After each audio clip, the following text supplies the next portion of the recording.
आला हजरत किसी दावत में तशरीफ ले गए और वो दौर आप जानते हैं कि उलमा की कदर का दौर था। पालकी के ऊपर बैठा करके उलमा को लोग अपने घरों में ले जाया करते थे। आज एक तो लोगों में भी उलमा का अदब ना बाकी रहा, दूसरा सच्ची बात यह है कि उलमा भी उस दर्जे के नहीं रहे, उनकी जिंदगियां भी जो है वो उस सूरत की बाकी नहीं रही हैं। आपके शहर में हजरत मीर अब्दुल हकीम सियालकोटी रहमतुल्लाह ताला अलैह का नाम इतना मोतबर नाम है कि मैंने उनके तज़किरों में सुना पड़ा है कि जब वो मुताला के लिए बैठते थे तो वक्त का हुक्मरान उसने एक खादम मुकर्रर किया हुआ था कि आपने किसी मिट्टी के बर्तन के अंदर बादाम रोगन लेके इनके पांव में रखना है ताकि इनके दिमाग को राहत पहुंचती रहे, और 8-10 दिन के बाद वो बादाम रोगन बदल देना है, और 8-10 दिन मुताला करते हुए हजरत मीर साहब के कदम जिस बर्तन में रहते थे और जिस बादाम रोगन में डूबे रहते थे, 8 दिन के बाद वो खादम उसको पैक करके बादशाह के शाही दरबार में भेजता था। और बादशाह जब अपने बच्चों के साथ, बेटों के साथ खाना खाने बैठता था तो छोटी छोटी रकाबियों के अंदर वो बादाम रोगन भी रखता था और अपनी औलाद को कहता था इसे खाओ, इसे खाओ। इसने एक आलमे दीन के कदम चूमे हुए। कभी वो जमाना था। और आज हमें शिकायत है कि लोग हमारी कदर नहीं करते हैं। ये हमें खुद सोचना चाहिए कि हमारी कदर लोग क्यों नहीं करते हैं। तो लोगों को भी सोचना चाहिए कि अगर उन उलमा के वो अमाल नहीं रहे हैं तो हमने तो कदर इल्म की करनी है। बहरहाल ये दोनों तरफ से मामला है। तो आला हजरत वो जो दौर था वो दौर बड़ा खूबसूरत दौर था। पालकियों पे बिठा करके उलमा को लोग ले जाया करते थे। आला हजरत को भी एक दावत पे ले गए, अनवा अक़साम की नेमतें खाने आपके सामने रखे।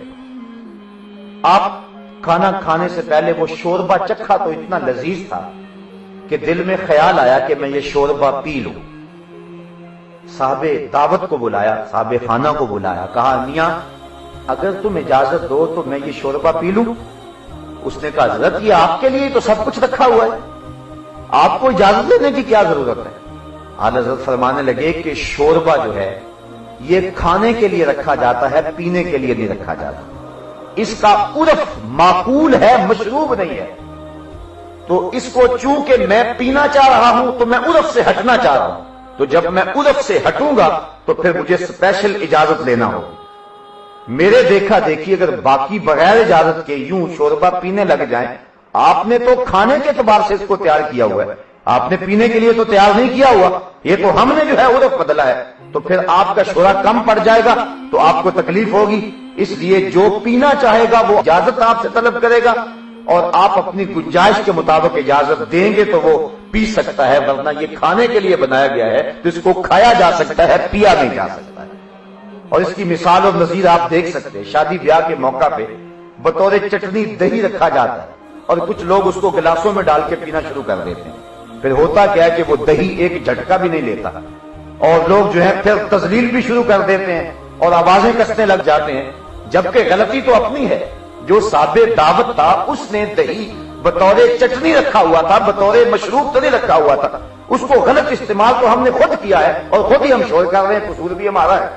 तो ये खाने के आदाब में से है। यहां तक हमारे अइम्मा ने, हमारे बुजुर्गों ने इतनी भी रियायत रखी है। आप फरमाते कि भाई ये खाना बतौर माकूल इस्तेमाल होता है, मैं इसको बतौर मशरूब इस्तेमाल करना चाहता हूं, लिहाजा मुझे अलग से इजाजत लेना होगी। अगर आप इजाजत देते हैं तो मैं इसको पीऊंगा, वरना मैं इसको कभी भी नहीं पी सकता। इसलिए कि जो इसका उर्फ है उसके मुताबिक इसको इस्तेमाल करने के हम लोग पाबंद होते हैं। यानी इस कदर जो है वो रियायत रखी गई है मेजबान की कि उस परेशानी लाहक ना हो। आज हम जो हाल करते हैं, मैं एक दावत पे गया तो जब वो बैरे कहते हैं कि आओ खाना खा लें, तो वो उस वक्त जो हाल होता है तो मैं कहता हूं इन्नल इंसान लफी खुस्र। अगर इसका मंजर देखना हो तो आप यहां देखें। तो मैं वो जहां वो बावर्ची पका रहा था वहां चारपाई पे जाके बैठ गया। तो जो भी वो सालन वगैरह लेके जाएं, थोड़ी देर के बाद वही वापस आ जाए और वो कहें कि जी इसके अंदर जो है वो लेग पीस डालो। तो वो बावर्ची कहने लगा कि काश कोई ऐसी मुर्गी दरियाफ्त हो जाए जिसकी सिर्फ टांगे टांगे हो और कोई चीज हो ही ना, बाकी चीज तो को खाने के लिए आमादा ही नहीं होता है। اور اس طرح جو ہے وہ اہل خانہ کی تذلیل کی جاتی ہے اور بار بار واپس پلٹا کر کے جو ہے وہ کھانے کی بھی بے حرمتی ہوتی ہے اور اہل خانہ کو بھی جو ہے وہ رگڑا جاتا ہے اور ان کو ذلیل کیا جاتا ہے. یہ چیزیں بڑی ضروری ہیں. شاید آپ سمجھیں کہ ہم وقت نکال کے آئے ہیں اور یہ عام سی باتیں کر رہے ہیں.